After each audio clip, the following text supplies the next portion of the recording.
Hello guys, welcome to back my YouTube channel. તો મિત્રો, ફરીવાર તમારું સ્વાગત છે અમારી યુટ્યુબ ચેનલમાં. તો આજે આપણે આવી ગયા છીએ પિંગલેશ્વર મહાદેવના દર્શન કરવા માટે.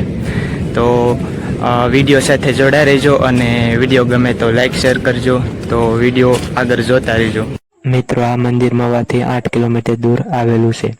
અહીં મહત્વની વાત એ છે કે અહીં એ રીતની કેડી બનાવવામાં આવેલી છે જો દરિયાની વચ્ચે, અને અહીંથી તમારે દર્શન કરવાનું રહેશે. જે સામે તમને ધજા દેખાય છે, અહીં પિંગલેશ્વર મહાદેવ તરીકે ઓળખવામાં આવે છે. અહીં પાંડવોએ સ્થાપિત કરવામાં આવેલું જે રેતીમાંથી બનાવીને, અને અહીં પાંડવોએ પૂજા કરી હતી.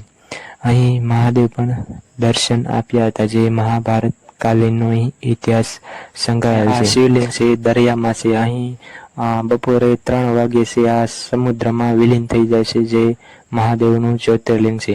અહીં દર્શન કરવા માટે સવારનો સમય ખૂબ સારો ગણવામાં આવે છે.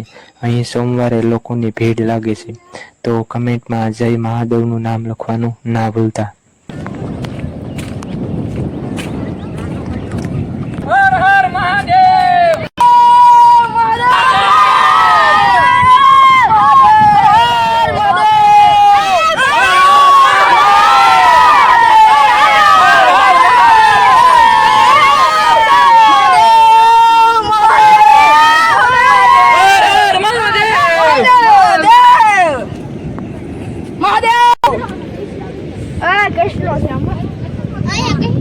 એ બાજુ થી નિયાલ તો અમે એ ચાલી ગયા ધાંગલામાં પકડે આયા બગર દેવ આયા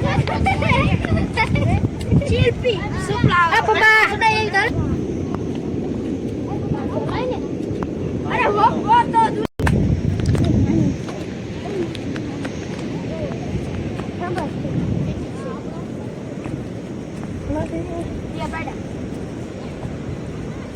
બધા લાઈનમાં ઉભા રહ્યા. આ નહીં આનાથી આવતો.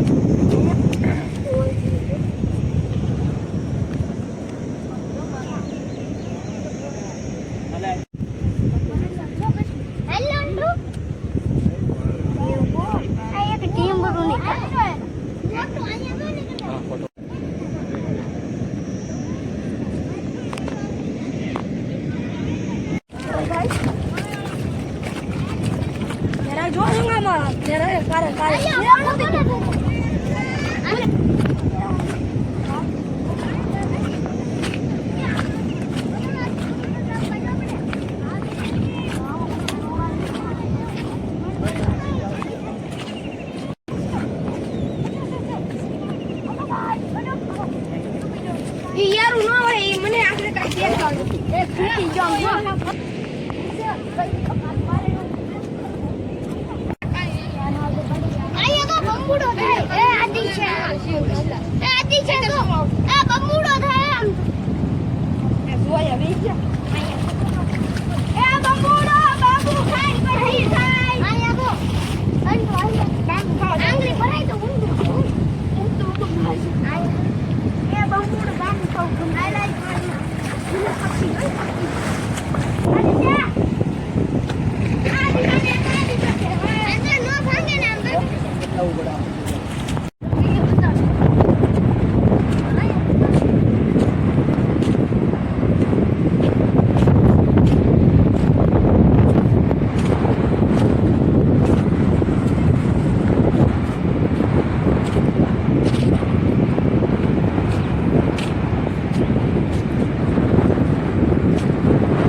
ના રાવા દે હોય જાય.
આ બધું ડૂબી જાય ઉપલી ખાલી થાય નાની ધજા એક ધજા જ રહે હો.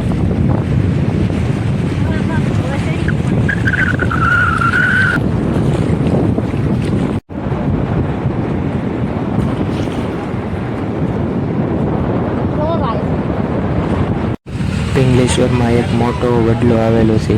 આ વડલો એવો છે કે હજી સુધી અહીં કોઈને અહીંનું સ્થળ મળ્યું નથી. એવી વડવાઈ છે કે વડવાઈમાં જ્યાં તમે વડવાઈ છો ત્યાં તમને થળિયું જ નજર આવે. તો અહીં ઘણા બધા છે એ લોકો અહીં બેઠા છે અને વડલો એવો છે કે તમને એમ થાય કે આવો વડલો તમે ક્યાંય જોયો ન હોય.